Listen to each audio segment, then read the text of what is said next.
In this video, we'll be counting down the top mistakes that travelers make when they're packing for their summer in Europe, based on personal first-hand mistakes that I've made that I desperately do not want you to repeat. Now, in case you're new here, hi, I'm Christina from happytowander.com. And this channel is all about practical travel tips from someone who's been there, done that, so be sure to like and subscribe if that sounds like your kind of thing. Now, let's start with our first mistake, which is a basic one, but it's simply overpacking. Summer is peak season pretty much everywhere across Europe, so I hate to break it to you, but it's gonna be busy. And when you're already stressed and overstimulated, the last thing you want is to have to also worry about your many, many bags. My personal rule of thumb is always to make sure that you never bring more than you can physically carry, because I guarantee you at some point in your trip, you're gonna have to physically carry your bags, whether that's up some stairs, onto a train, off a train, whatever it is. So make sure whatever baggage you're bringing, you're able to actually lift it yourself. And it just makes sense to leave a little bit of space because you might want to do some shopping while you're over there. So just pack light and try not to bring your entire life with you. Now, the next mistake to avoid is assuming that the weather is going to be hot and amazing the entire time.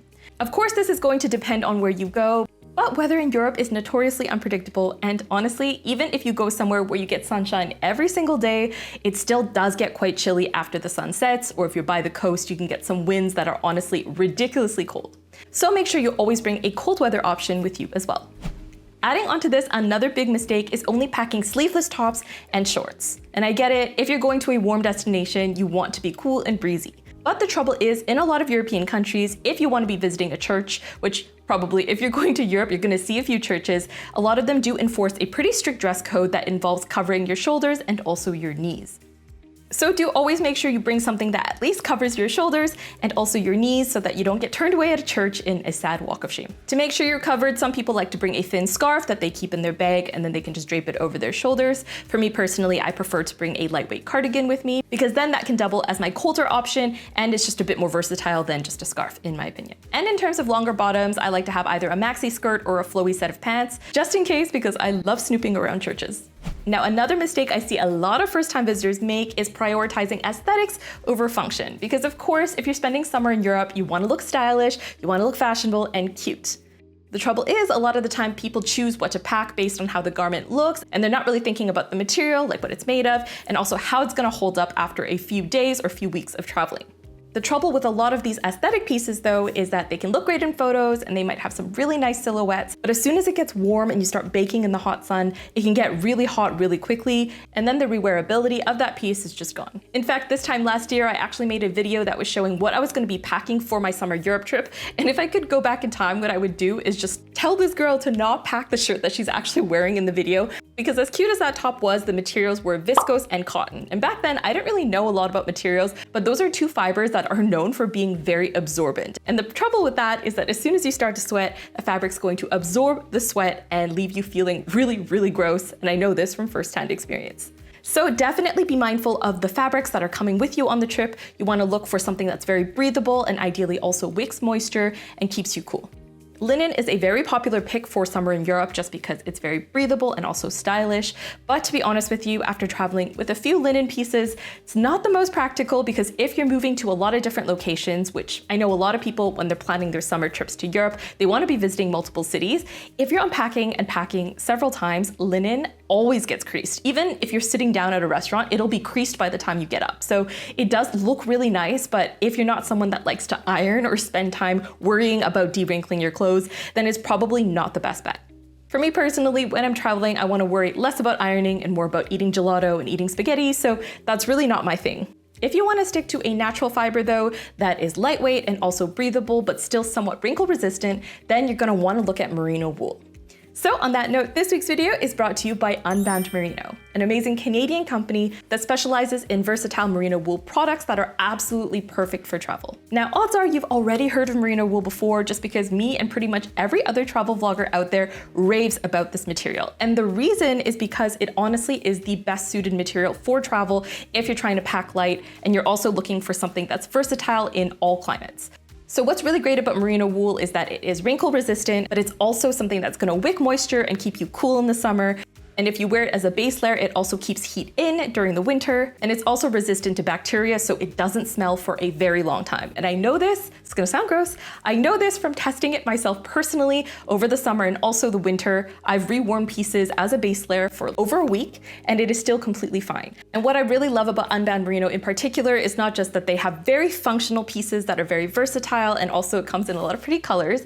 It's also that a lot of their pieces have very thin merino wool, which makes it super soft and also really breathable. And to be honest, it just doesn't feel like wool at all. It doesn't feel itchy or anything like that. So if you're interested in trying Unbound Merino, here is a discount code for you, and check the description for links to all the pieces that I've personally tried and loved.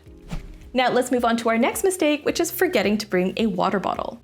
So it's become a very popular joke on the internet that Europeans must be permanently dehydrated because they don't carry around water bottles, and water a lot of the time in restaurants does come at an extra cost.